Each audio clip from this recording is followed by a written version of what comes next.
Welcome to Virtual Face-to-Face with President Bruce Jarrell. I'm Alex Lukowski, Assistant Vice President of Communications. I will tell you, in a university or anywhere for that matter, excellence won't happen without having a focus also on equity. Now, maybe that statement made last week by Dr. Jarrell at his State of the University address stood out to you the way it stood out to me. It was no offhand comment. Equity taken together with justice is one of UMB's 4 core values. Diversity is important, of course, who's in the room, the classroom, the boardroom. And likewise, inclusion is key, a feeling of respect and belonging, and also real involvement in every aspect of what we do. But without equity, not just fairness of opportunity or even fairness of our actions, without fair and equitable results, diversity and inclusion may seem a lot less meaningful. So here's another quote. See if you know who this is. Equity is really thinking about what the history and the structural barriers have been for traditionally marginalized populations, for groups that are underserved and underrepresented. Equity is concerned with barriers and the disparities and recognizing them, first of all, so that we have a way to know what they are by looking at the data and working to eliminate or address those disparities or barriers. You probably guessed those are the words of our guest, Diane Forbes Berthoud, Chief Equity, Diversity, and Inclusion Officer and Vice President. That was all the way back, I was surprised even to realize, in January of 2021. She spoke to us then as a candidate to become UMB's inaugural EDI officer, sharing her vision for how she would help us get there, how we'll work to improve the equity, diversity, and inclusiveness of our university. There are so many factors to be considered, some of them very clear and others very nuanced. But as we all know, it's very, very difficult to establish accountability for progress in anything without the hard facts, the data. And what Dr. Forbes Berthoud was talking about in that town hall meeting nearly 2 years ago, and yes, for the record, I do save everything. That's how I was able to find that quote. She will also talk about again today, that is the creation of an institutional dashboard that maps and tracks the current state and progress of EDI at the university in many aspects, presence, recruitment, retention, promotion, access, lots of things. This is a transparent tool. It's available to everyone. It will track progress in every school and unit, helping us identify strengths and opportunities, of course, for improvement, and also develop meaningful implementation strategies. And that's not all she's working on. Things are really happening right now in the Office of Equity, Diversity, and Inclusion. Dr. Forbes Berthoud is here to tell us all about that. But first, I do want to remind everyone that this program is being recorded. Eventually, we did get it recorded. It will be posted on the UMB homepage. We're also live streaming right now. We certainly do want to hear from you a little later in the program. It's very important. Please write any question or comment you have in the chat area. When the time comes, we'll call on you for your question. So to be ready for that. And if you want to remain anonymous, that's okay too. Just let me know. With that out of the way, let me introduce our special guest host today, UMB Provost, Executive Vice President, and Graduate School Dean, Roger Ward. Thank you, Alex. Good afternoon, all. And yes, I am not President Bruce Jarrell.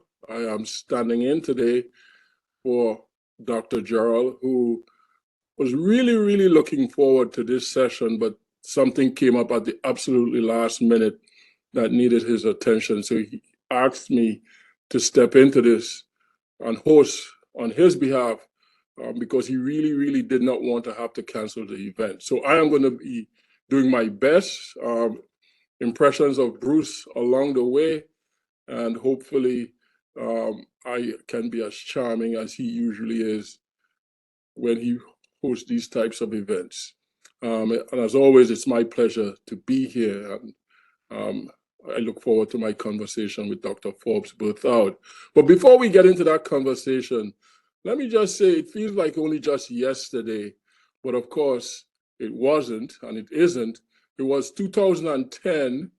And for those of you who were around at that time, when Jay Perlman, our former president, arrived and almost immediately established the Diversity Advisory Council, the DAC, as it's popularly called, and charged it with identifying and developing strategies and recommendations for making UMB not only a more diverse institution, but also a more inclusive institution. So back then, we were talking about diversity and inclusion, and an institution that also recognizes and celebrates our differences.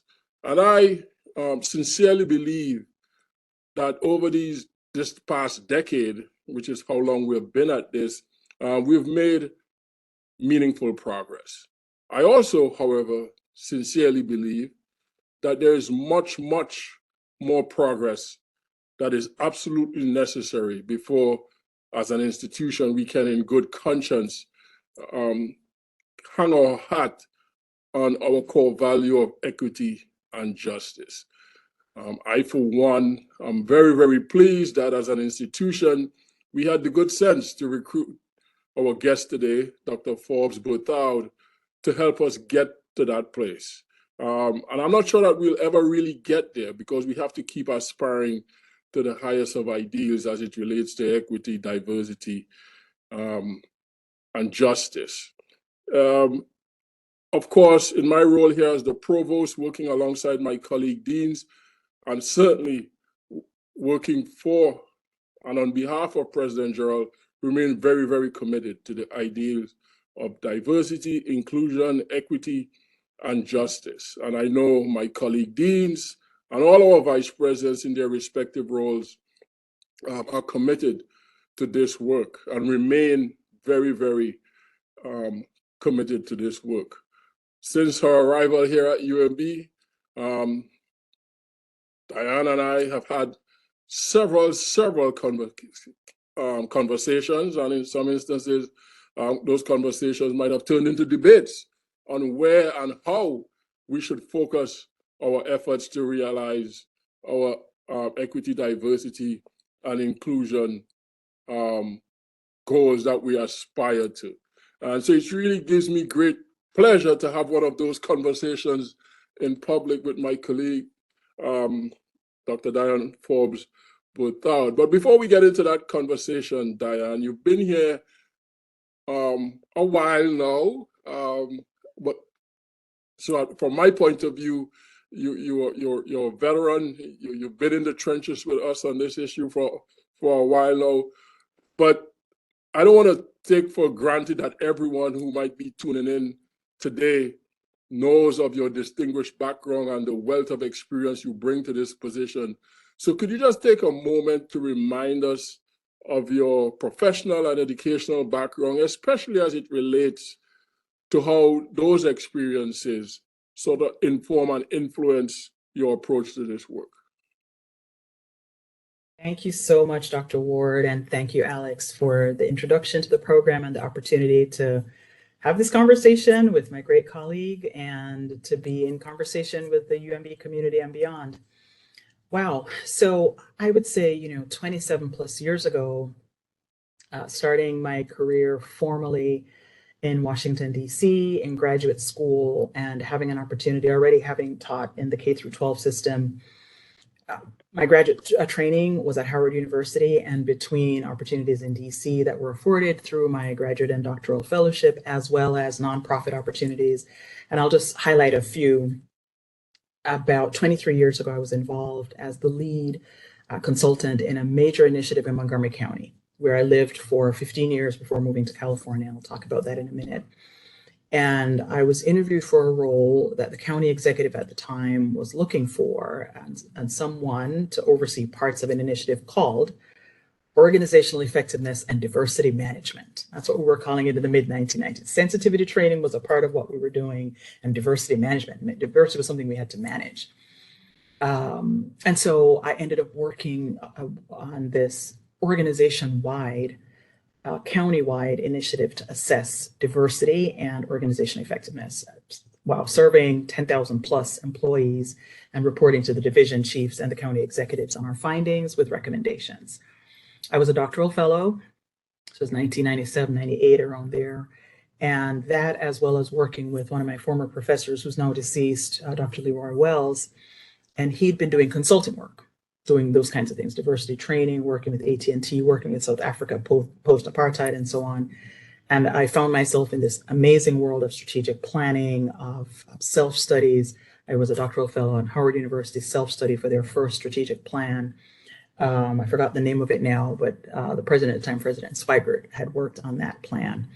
And so doing research, data, and everything else. And who would have thunk, I don't know, 25 years hence, this has become part of my career. Fast forward to my life in faculty work while also consulting at Trinity, where I got tenure. And my background is in organizational communication and social psychology. So the aspects of behavior, assessment, organizational change come from my comm and my psych background. And somewhere in there between faculty life and graduating, I was at 2 years at the US Capitol, serving what was called as an ombudsperson, but was a consultant for changes in that division of the US Capitol. So the rest of the time was academic life.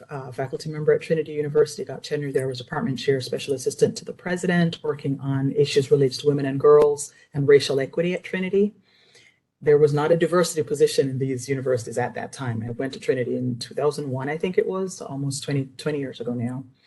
And then started a great career in California. So just continued what I was doing there. And I was executive director for a curriculum program, training, developing faculty, and teaching as well as a lecturer.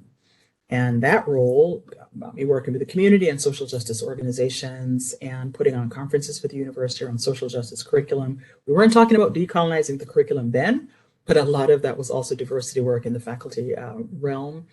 And 3-4 years there, this new office was established at UC San Diego. In 2014, I think the office was established, or 15, Office for Equity, Diversity, and Inclusion. And they needed a vice chancellor.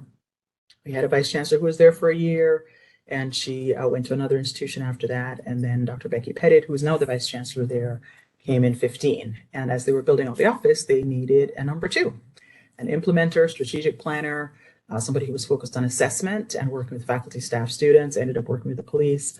And I thought, I think I could do that job, given my background before. So I had close to 20 years in the field at that point. I put my head in the ring, applied, one thing led to another. I was interviewing with the vice chancellor who said, I need a doer.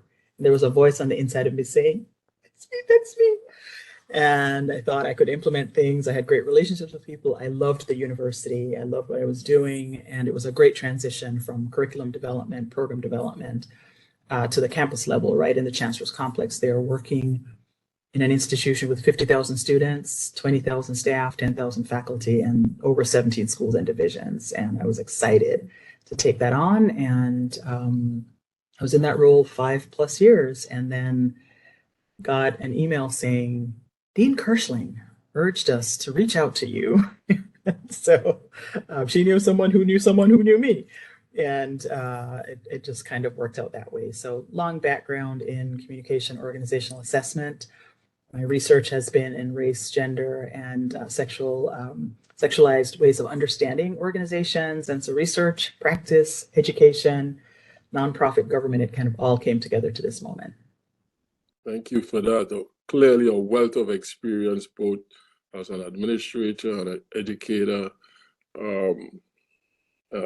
Just a wealth of very, very relevant, important experiences. So prepares you well for this job and this role here at UMB.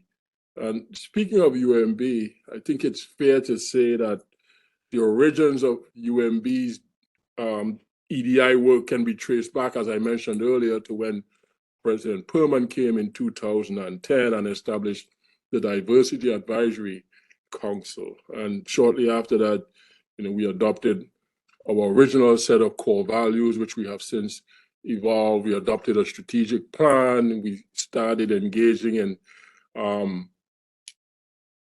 administering climate surveys to our faculty, to our staff, to our students, to get a sense of how people felt about the place.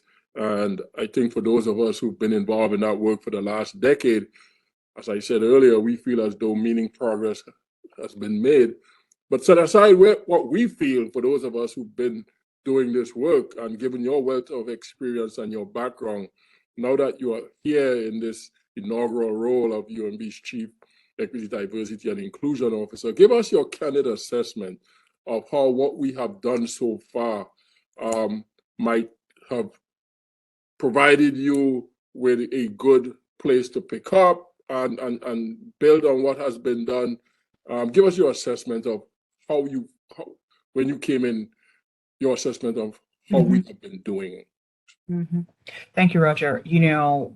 we've had a number of these conversations across our various councils, including the DAC and the various groups, faculty, staff, and student groups with which I've met. And for sure, the assessment foundation related to the climate surveys, faculty, staff, students, the Gallup surveys, the ongoing great work that's been done in student affairs around understanding student experience, and not just understanding it and assessing it, but building on it to build centers and programs and initiatives. So that's very strong. When I arrived as well, and my first introduction to the campus, thinking about the role in 2020 now, 2+ years ago, also thinking about the academic curriculum, the things that have been changed across the various schools with specific focus on justice, diversity, the new masters in DEI leadership, social justice work in social work, specifically in the curriculum, more of that in the School of Medicine. So these are all strong areas, as well as, which is unusual in a number of universities where I've worked before, DEI officers or deans in schools. So when I arrived, I think there were 3 or 4. So I think half of the schools had DEI officers, and to really put the resources where you say, an individual is going to be our lead, not the only person to do the work, but will be our lead in focusing on experience, policy, retention, recruitment, all the kinds of things around teaching and learning that we experience at universities. That was really impressive, and that's a really strong foundation. A number of programs that I've seen, leadership-related programs, discussion groups, book clubs. So these were all great areas and foundations and the beginnings of lots of great policies that, with greater institutional support, could happen. What was clear was some people weren't able to fulfill everything else as volunteers with their regular jobs.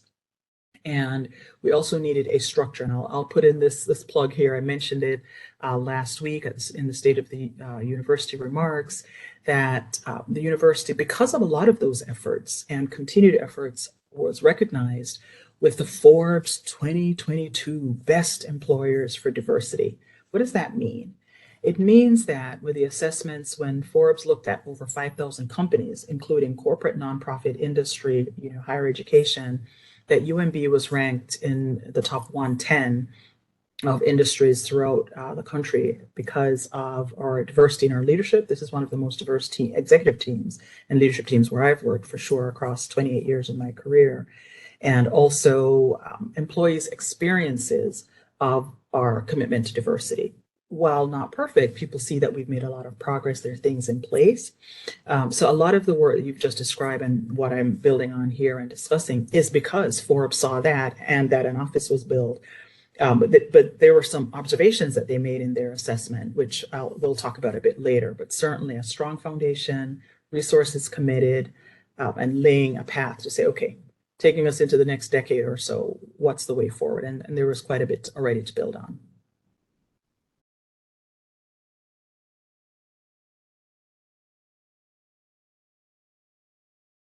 Trying to find my unmute button there. And so, to paraphrase you, so what's our way forward? Talk to us about the things you are working on in your office, in your role, to take us on that path forward. What are some of your major initiatives? Well, exciting stuff, things that I've worked on in a few previous institutions, which is a best practice. And I think we were on our way. This is a way to institutionalize it, a diversity strategic plan.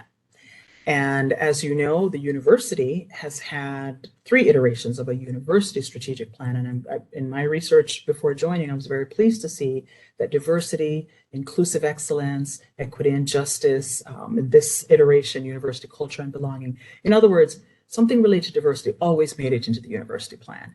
That is a best practice. It says something about a forward-looking, a strategic, a strong institution that includes that access and making sure everyone can thrive as a key element. So that said, our role in this office and in collaboration with everyone on campus is to build a plan that says here, maybe like a 3-point plan, 5-point plan. We don't know what it's going to be right now. But we have formed a diversity strategic plan committee. In fact, we had a meeting today right before this call. And there are about 30 constituents across campus who are representatives. It's not the whole campus. I'd love to have all of us in one room, virtual or in person. We are in a sense right now, right, Alex, right, Roger? And so everyone will be sharing their ideas about ways forward, as well as, and you all know I love data, looking at data related to our campus. Faculty, staff, student data, climate data. Dr. Damon Williams did a faculty study. We'll be looking at the summary of those findings. Wherever we have unit or school specific data related to representation or experience, we'll be looking at those. The presidential fellows, the symposium, the findings from that and their recommendations. As much as we have bias reports and summaries of those, we're looking at that together and then saying what's emerging from the data, as good, analysts and researchers do, and people who care.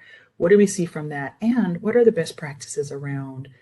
If we say we want to focus on recruitment and retention, or anti-racism will be a pillar, or something related to experience or climate will be a theme. What are some of the best practices in industry and higher education? What are other people doing to improve experience? What do we know about faculty experience and development, etc.? So we will have themes and groups. And so we hope that by end of spring 2023, with conversation and engagement, and I'll share ways about how everyone can get involved, we will have themes related to that. And so that people know we are not losing anything from the unit goals and objectives that were submitted towards a strategic plan. We have a full template of all units and schools, so that we say, okay, almost every unit mentioned recruitment and retention, or almost every unit mentioned this thing. We'll pull that all up to a major goal or initiative to guide, not to necessarily be prescriptive, but to guide how we can focus on equity, on diversity, and inclusion. So a diversity strategic plan, and a committee has been formed. Happy to talk more about that and take any questions from the group. And Alex mentioned this at the beginning, and I've talked about this in other forums, and I know people want to know what's going on with the dashboard. What's the dashboard? So I'll talk about it a bit, and Alex has a few visuals in a minute to share with you. This is a first ever for UMB. Last week I talked about it as a game changer.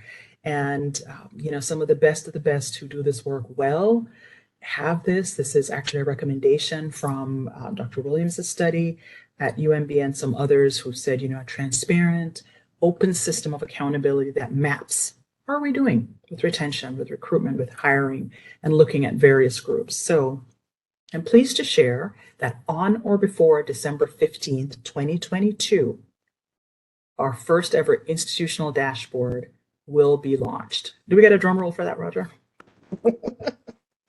And that is the work of all of us giving feedback on what we would like to see. I would like to give a special recognition to Michael Brown, who is AVP for Data Analytics on Dr. Peter Murray's team.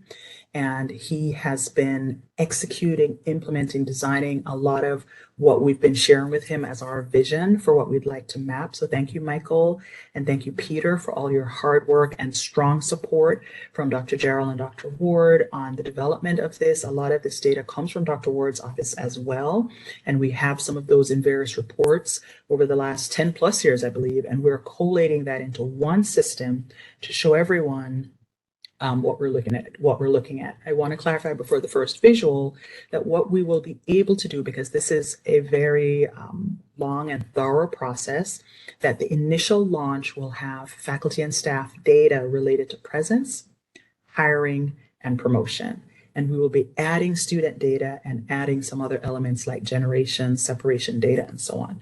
So as was pointed out to me earlier, it's mostly a conversation here. We typically don't show visuals, but I know the university community might want to see a preview. This is not interactive, but it is a visual. And I'll show 3 different slides that we're developing that will become a part of our umaryland.edu website.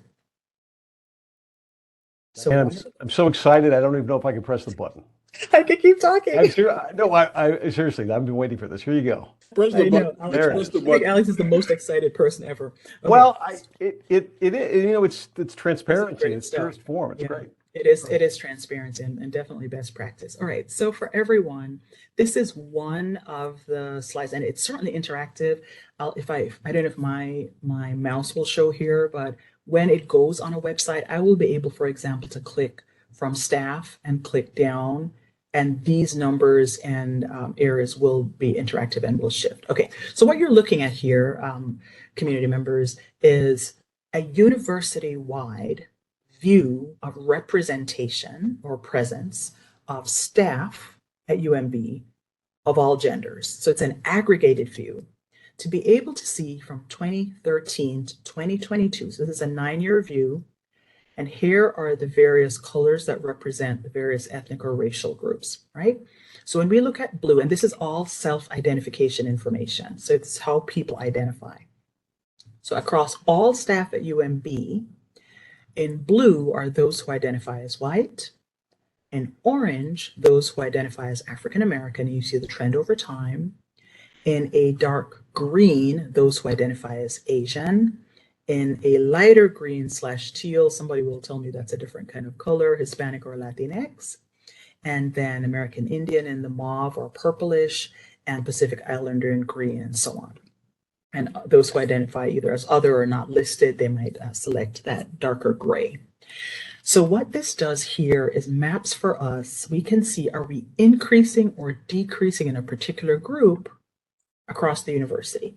This is a very useful view in my role to take a larger view in roles such as provost, president, some of our leaders say, well, how are we doing broadly speaking in terms of presence at the university?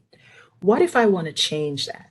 In the interactive dashboard, what will happen here is I would click on this university-wide click and I will select academic affairs, or I'll select School of Pharmacy, or I'll select School of Medicine, and I'll see all the staff who are employed or here at the moment present or present at the institution based on that. So this is important to know so we can see is a group more or less represented here.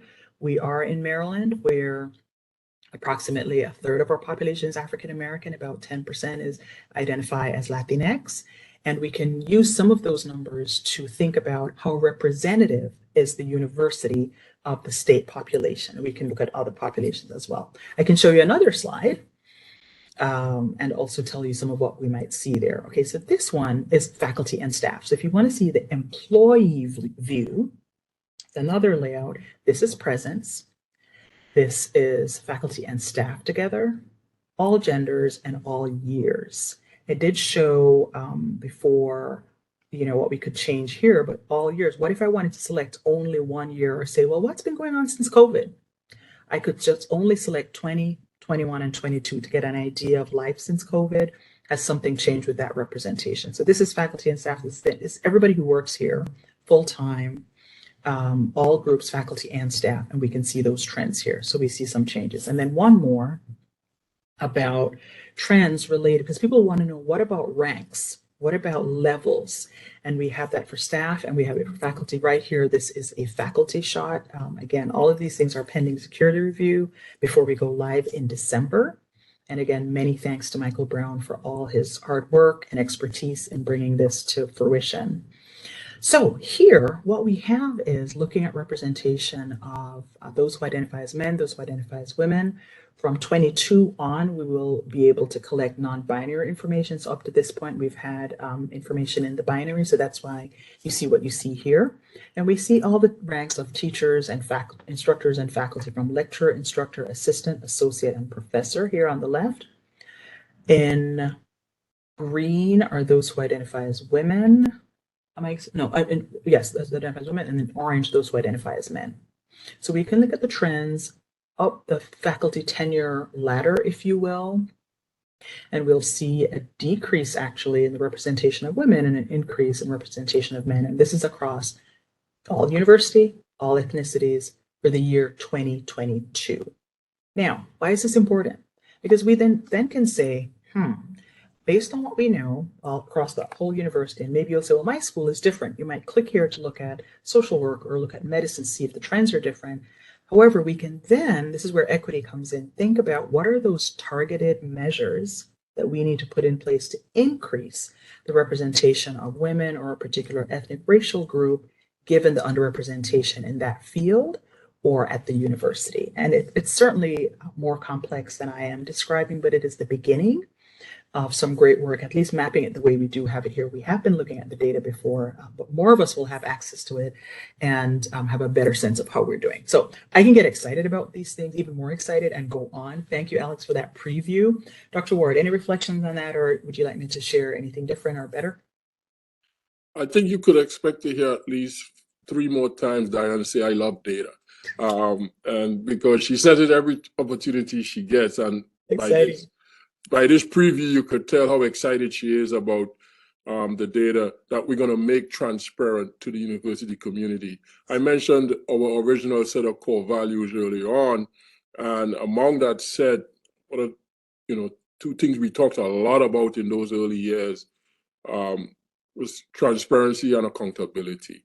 And it is great that we have gotten to this place where we are making this information transparent to the university community. And not only is it transparent, it's not static, it's interactive. So people could interact and engage with the data and get to slice it the way they want so that they could really understand where we are and as an institution, historically, where we've been and where we are currently, and which is good. And you do need this data in order to figure out, where the areas we need to improve. And you have to examine yourself in order to find areas that you need to improve. So this data is excellent. In addition to the data itself, which I know you could get geeky about and love so much, what other strategies, tools, approaches are you going to adopt and use to try to get at to the question of, we could look good in terms of when we eventually get there. We aren't there yet in terms of representation, right? That doesn't translate into people feeling as though there's equity, that there's justice, and it doesn't speak to people's lived experiences. How are we going to assess that? Yeah, that's excellent, Roger, because there are times we will look at the numbers, and some of that is quantitative, and then there's the qualitative. We get to the experience, the day-to-day. Now, I will say a few things related to that. We can measure experience in the data, in the quantitative data. So in the experience surveys that existed before I arrived, the 2016, the 2019 data, and I'm sure there are others in the schools that existed even before that, there are questions about value, belonging, respect, morale, satisfaction, and so on. And in the 2022 survey that was just administered for staff experience, and for those of you who participated in that, I'm happy to share that the response rate was 36% overall, and in some units as high as 60%, 40, 45, 50, and so on, if you were about 30%. So, which is actually overall very, very good, right? To have a unit be as high as 60% means people have things to say and want to share. So experiences can be measured to that degree. Now, things like qualitative comments, which are in all the staff surveys, focus groups that we've had across campus and that we hope to have in the strategic planning process, as well as we need to look at, and we have been looking at, bias reporting and discrimination reports and things like that. Those are measures of how people are doing. And in our various roles, not everyone will talk to us, but some people have talked to us about how they experience either schools, units, supervisors, individuals, employees, colleagues, or whatever. And we hear in our conversations with others what people think about their working environment. So that's another way to hear from folks. As much as possible, we're opening as many and continuing to leave doors open for as many people to give feedback qualitatively and quantitatively about their experiences. And then, just like with the dashboard, what they think we should do going forward. And so ideas about trainings, book clubs, better accountability for our leaders and leadership development and capacity building. A lot of those ideas have come through even before I arrived here. Like, here are the things we need to do and the things we need to focus on. I am hoping that we'll all make it into our plan, as well as drawing on what has been done by many schools across the university. Say, can we borrow that idea, or could you help us lead or collaborate on this thing? So yeah, lots more to do there. The numbers tell part of the story, and then climate and experience is a whole other part that needs attention as well. Thank you for that. I know questions are coming in, but before we get to the question, let me ask one more question.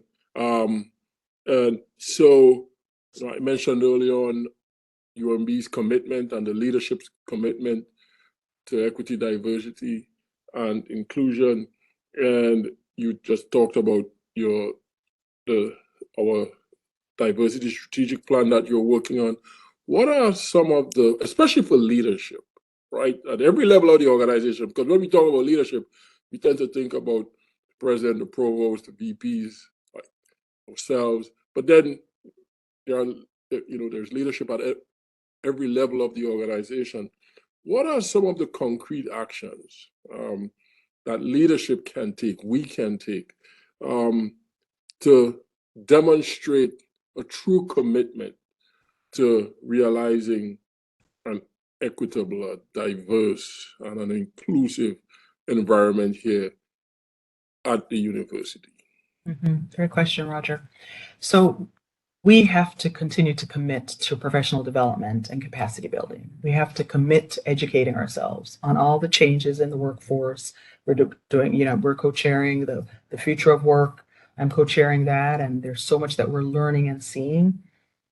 If we say, well, this is the organization we know, this is how we've done it, or this is how I did it at this institution, and we don't innovate, one of our core values, innovation, and discover new ways of operating, that saying, evolve or die. We want to thrive. We want everybody here to thrive. UMB is a great institution, and we want to continue to thrive. So ongoing development. And in our various roles, both by word, deed, and resources, we have to be prepared to commit resources to advancing equity.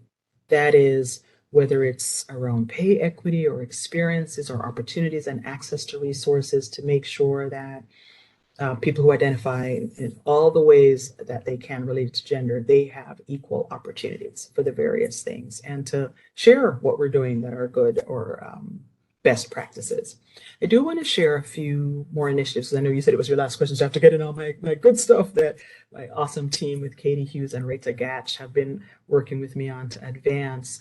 We're going to be launching for the first time, in collaboration with the Office of the President and Provost, a Faculty of Color network.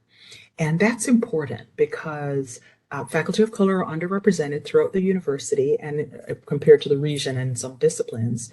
And we want to build community, opportunities for networking and mentorship. And research shows that when people are in a community, especially when they're underrepresented, but in a community to learn and grow together, they thrive and they feel like they belong, in addition to being in their schools and other areas. So that is going to launch, and it will be a luncheon. So if you identify as a faculty member of color or know of someone of color, it will be on November 28th. It's the Monday after Thanksgiving holiday, those who celebrate that, noon to 1:30 p.m. in Elm Room A and B.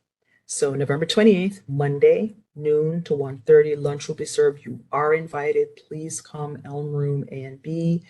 And also, we're hoping to launch in the next month or two an innovation grant program. If you have an idea about advancing equity, diversity, and inclusion, a training program, a dialogue series, you want to do something related to advancing justice in our community with a school or something with curriculum development, my office will be working with you in a grant program to advance that. So as leaders, promoting these kinds of things, participating in these kinds of things, living out our core values as best we can. We signed a document the other day as leaders, for all of you listening, to say we are committed to these core values, to learning and practicing and improving our own selves in doing these kinds of things. Many, many more things there. And one final announcement, and then back to you, Roger. To advance some of our work in this office. We're an office of 3 for an entire campus. I was pleased just this week to close on a hire for the first Assistant Vice President for Diversity for UMB, who will lead high-level initiatives, represent the office and me in various ways, grant writing, and to work on an accountability framework. So, okay, we have all this great data and we're doing wonderful work and assessment over the last few years. Now we need to build on a framework for accountability so that we stick to what we say we're going to do. So she's going to help us with that, with our strategic plan. And her name is Dr. Wei-Ming Dariotis. Wei-Ming Dariotis, and she's a professor of Asian American Studies and currently leads faculty development and the Center for Excellence and Equity in Teaching and Learning from San Francisco State. Specialist in anti-racism, feminist and Asian literature, and an amazing person who will start on December 5th. So great stuff happening in the office, great opportunities to work with others across campus. Back to you, Dr. Ward. Well, let me thank you again. A lot of exciting things happening, and thank you for recognizing your team, because I know you're not doing this work by yourself. Okay. And kudos to you and your team for the efforts and the good work so far. Alex, questions? Sir, I just want to say to the audience how grateful I am that I am not the only person who's very excited about this dashboard. Because we have a lot of questions about it. Now, you know, sometimes you worry, and I'm a little overly into it, but I'm not the only one. Let's start off with Londetta Jones. Londetta, take it away. Hi, good afternoon, everyone. I just want to start by saying wow, and thank you, the leadership for even having these conversations. And Dr. Diane, okay. I just want to thank you and your team for putting all of this together, Dr. Forbes Berthoud. So I had a question. I really am a geek of data, much like you both are, and I saw the data about the staff, which I was like, wow, that's very detailed. And so my question is about the granularity of it. And so I wondered two questions. One, does that staff include both, say, for example, those who work in the UMB offices, typical of the schools?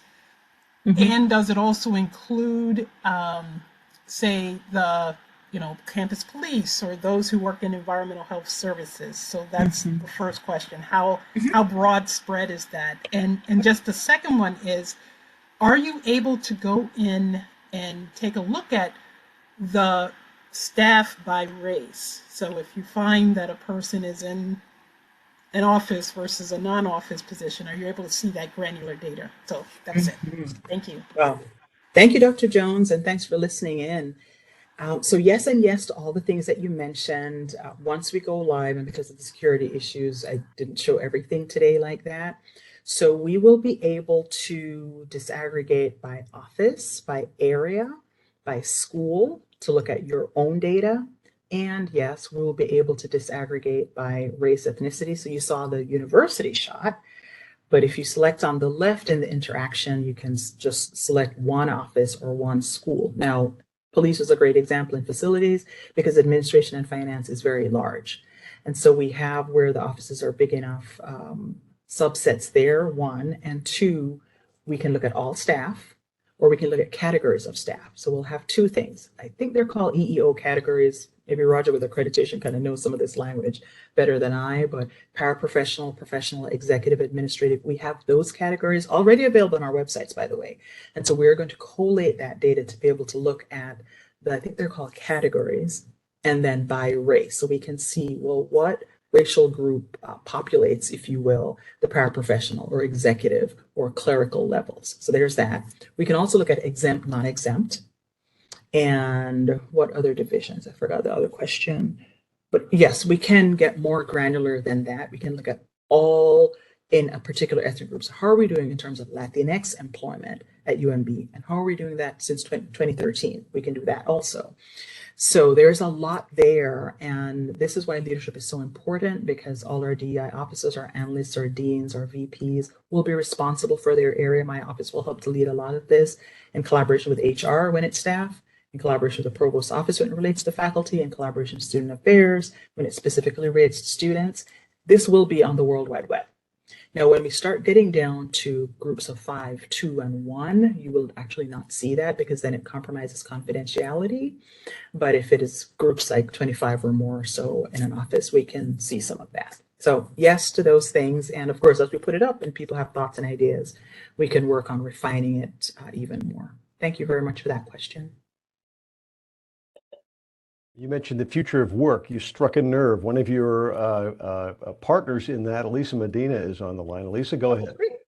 Hi, great to see you both. Yeah, I think you actually just answered the question, though. I was curious about whether the dashboard would be available to anyone to see, like the general public, or just internal employees, and then how will we access it? Yeah, so it will be on the World Wide Web. Now, there are aspects, and Michael will help us with this. As a UMB employee, we may need single sign-on access. So there are some aspects of it where we might need to do that. But if you want to see examples of this, and Michael will help us with how to construct this all, UVA has a few models. The institution where I was previously, UC San Diego, UCLA, and Texas A&M also has very robust data analytics available, and it's www. I think it's tamu.edu and then data or equity or something along those lines. So you'll get to see something like what it will look like. Not exactly, but kind of like that. Great question. Thank you. Of course, UCSD has right at their website that transparency is fundamental to equity, right? It's a key value and goal. Inclusion, Yeah. Right. Okay. I read some of that. Another person who you know very well, Courtney Jones-Carney. Courtney. Now she's talking about what we do with that data. Go ahead, Courtney. Oh, here we go. Yeah, no, I have to interrupt because anytime Courtney Jones-Carney shows up, I have to give her a special shout out and greeting because Courtney has been one of the trailblazers at UMB in this area and has been someone who has worked really hard to hold all of us in leadership accountable to this this work. So Courtney, always great to hear from you. Indeed. Hi, Courtney. Wow. Hi. I wasn't expecting that. So thank you, Dr. Ward. You almost got me to tear up here. But I wanted to ask a question, particularly around faculty. And so you mentioned faculty of color at UMB being underrepresented. And so I'm imagining that we're talking about tenure track, clinical faculty. And so I'm wondering if there will be any dedicated work to support and mentor adjunct faculty of color that quite often are accounting for a lot of the faculty of color at UMB and at other institutions. Great question. I'll tag team some of that with Dr. Ward, because one of the things the answer is yes. One of the things we often face is hours obligation. And there are lots of studies now over the last 10 years or so that are showing that there's a cadre of people who have adjuncting as their employment. And they have 5, 6 in the region: Montgomery County, George Mason, Howard, Trinity, and to be able to survive, right? It's not the best way to do things in terms of employment, promotion, and so forth. What we can do in terms of some of our programs is to be more inclusive in those programs in terms of lunches, receptions, opportunities. I know some of the feedback that I received is timing and time commitment. So Roger, I'll tag team with you on this because this is faculty affairs as well. We are committed to the improvement and promotion and development of our faculty of color, in particular, knowing that most of them are in the instructor, assistant, and adjunct ranks. We can offer anything at all that we think is best, thinking about their time and bandwidth. Roger, what do you think? Yeah, absolutely. It's a great question and a very, very fair question, Courtney. We just, in the office of the provost, appointed Dr. Christina Sestone as our Associate Vice Provost for Faculty Affairs, and she's going to be working very closely with Diane's unit to help create these opportunities, faculty development opportunities for faculty up and down the organization, including our adjunct faculty. And it's interesting that you raised the question, because one of the questions, time permitting, I was also going to ask Diane to opine on was, how do we focus on our assistant and our associate and our full professors and those who are around UMB all the time, but given how we educate our students, we send them out to clinics and internships and so on, and field work. And what is our responsibility as an institution to making sure that when we partner up with these hospitals and these agencies to place our students, that they are going into an environment that is also committed to equity, diversity, and inclusion. And to the extent that we have adjunct faculty and we have preceptors in clinics who help educate our students, I think we have an obligation to find ways in which we could touch them, influence them, educate them, provide professional development opportunities so that they are also living our mission as they help us achieve our educational mission as it relates to our students. We have other topics, but one more just quick one on the dashboard. Let me bring in Chaitanya Kalavagunta, who, well, she can tell you herself. Go ahead, Chaitanya. Hi, I'm a member of the Diversity, Equity, and Inclusion Committee in the Department of Radiation Oncology.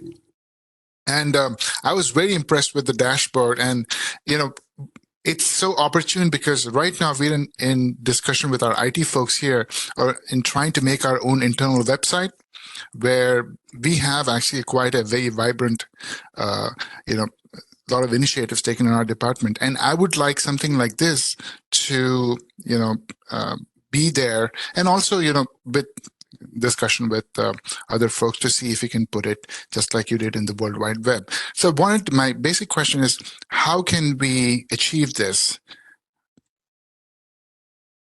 So thanks for your question. I appreciate that. Radiation oncology, I am going to say is either in School of Medicine or another school, right? One of the first things is in collaboration with both your dean, school dean, and your diversity dean. So then if it's a School of Medicine, and I hope it is, then it is. Okay, thank you. So then it's Dr. Sandra Quesada, who is the DEI lead for the school, and your dean as well. It's not to say then therefore you will get this. This is definitely one of the avenues to explore in terms of resources related to technology and data analytics. I don't want to promise anybody's time or labor, but I think that's one of the ways to go.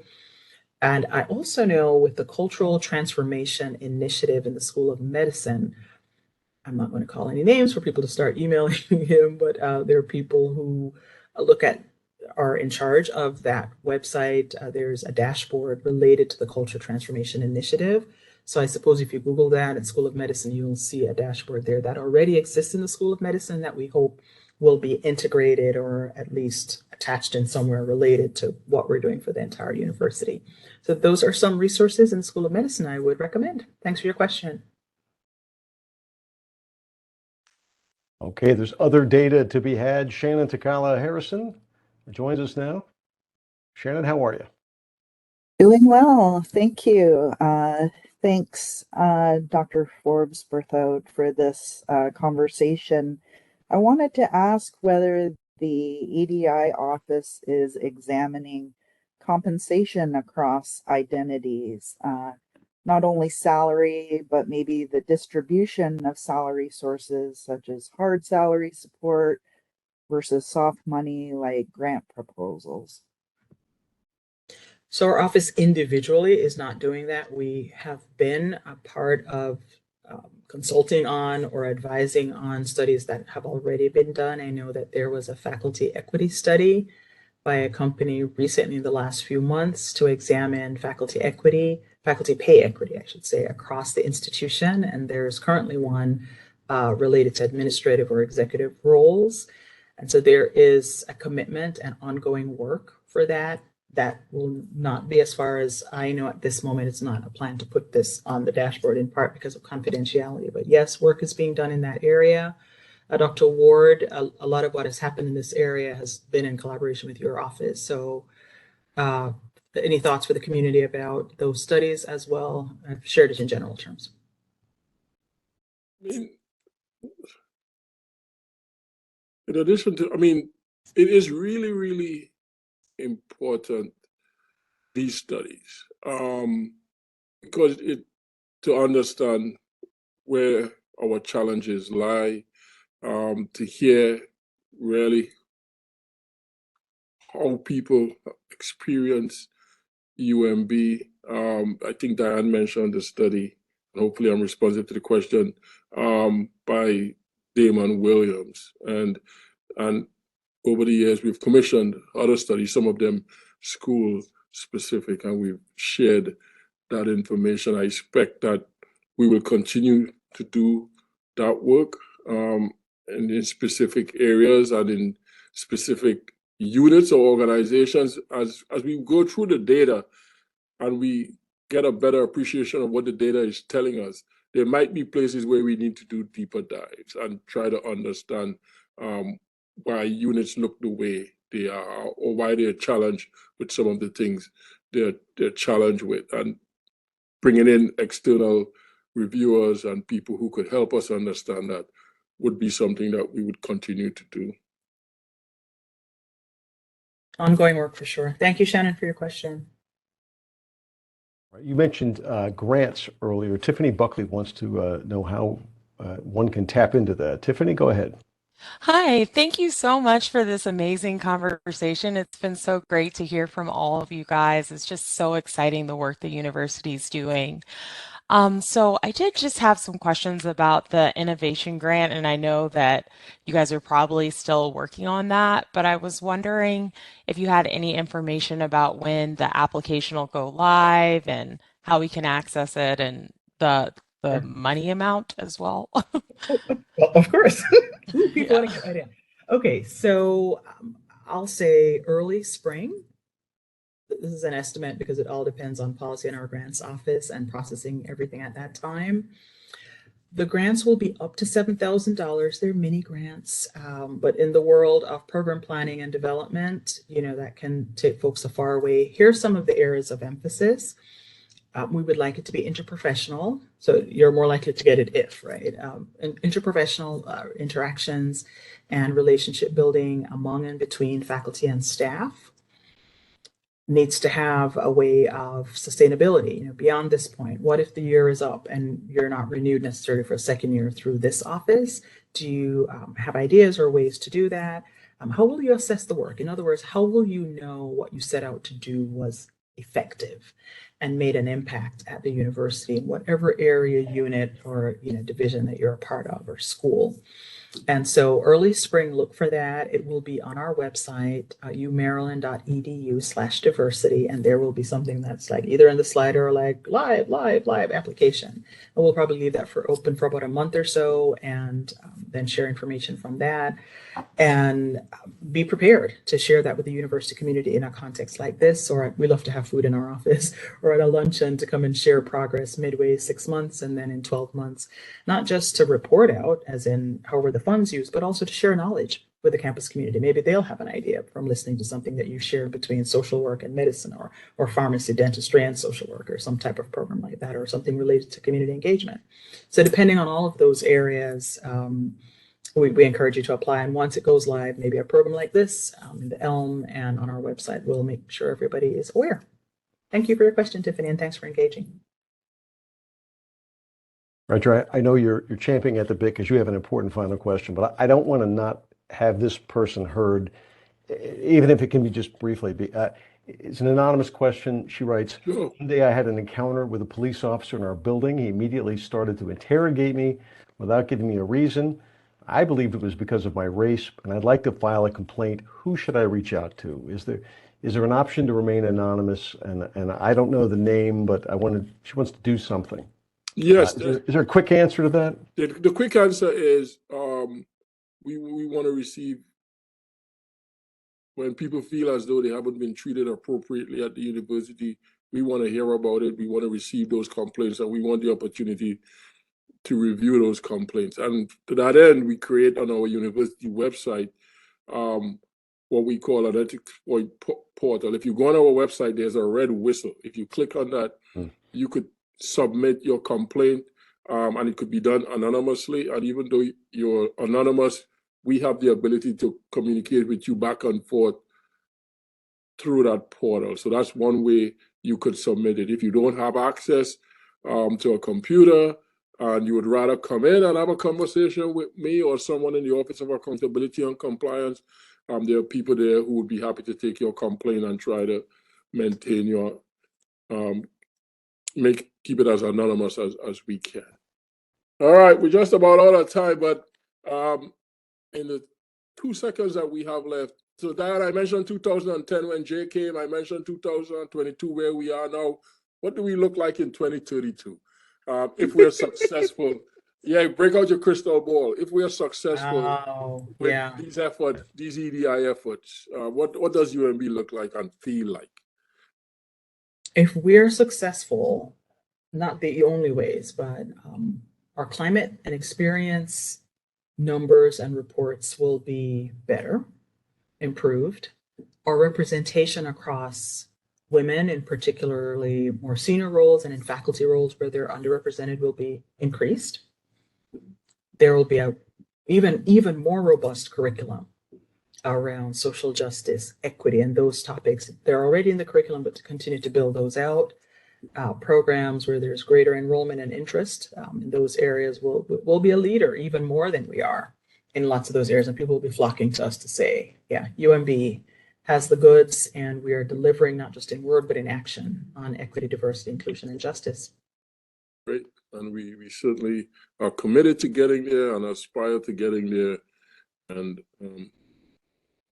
I have to be optimistic that we will get there, certainly with people like you, Diane, leading us and through work and partnerships and collaboration. Well, I know Alex is going to say we're right at 3 o'clock and we want to be respectful of everyone's time. So to all of you who tuned in, thank you for taking the time to do so. As always, we really, really appreciate it. And to our guests, Dr. Diane Forbes Berthoud, thank you for the good work that you and your team continue to do on behalf of all of us here at UMB. So thank you. My pleasure. Thank you, Roger, and thank you, Alex. Thank you, everyone. Have a good afternoon.